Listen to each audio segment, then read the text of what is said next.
Welcome back. పేదరికం లేని రాష్ట్రంగా ఆంధ్రప్రదేశ్ను తీర్చిదిద్దటమే ముఖ్యమంత్రి చంద్రబాబు లక్ష్యమన్నారు ప్రభుత్వ విప్ ఎమ్మెల్యే కాల్వ శ్రీనివాసులు. అనంతపురం జిల్లా రాయదుర్గంలోని తన నివాసంలో ఏర్పాటు చేసిన మీడియా సమావేశంలో ఆయన మాట్లాడారు. బడుగు బలహీన వర్గాల ఆశా జ్యోతి స్వర్గీయ నందమూరి తారక రామారావు అని కొనియాడారు. జనవరి 18న ఎన్టీఆర్ వర్ధంతి సందర్భంగా పట్టణంలోని సీతారామ కళ్యాణ మండపంలో రక్తదాన శిబిరం ఏర్పాటు చేస్తున్నట్లు తెలిపారు. రాష్ట్రంలో సంక్షేమంతో పాటు సమగ్ర అభివృద్ధికి కృషి చేసిన వ్యక్తి ఎన్టీఆర్ అని గుర్తు చేశారు కాల్వ శ్రీనివాసులు. అణగారిన వర్గాల అభ్యున్నతి కోసం, ముఖ్యంగా బడుగు బలహీన వర్గాల సమాదరణ కోసం నిర్విరామంగా కృషి చేసిన నాయకుడు నందమూరి తారక రామారావు గారు.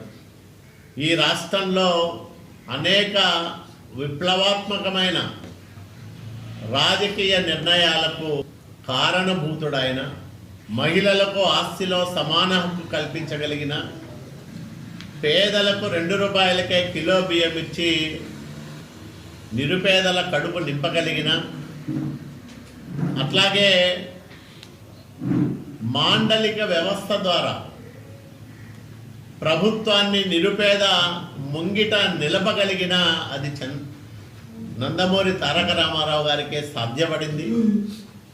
ఆయన వేసిన బలమైన సంక్షేమ పునాదుల మీద తెలుగుదేశం ప్రభుత్వాలు ఎప్పుడు కూడా నడుస్తూ ఉన్నాయి.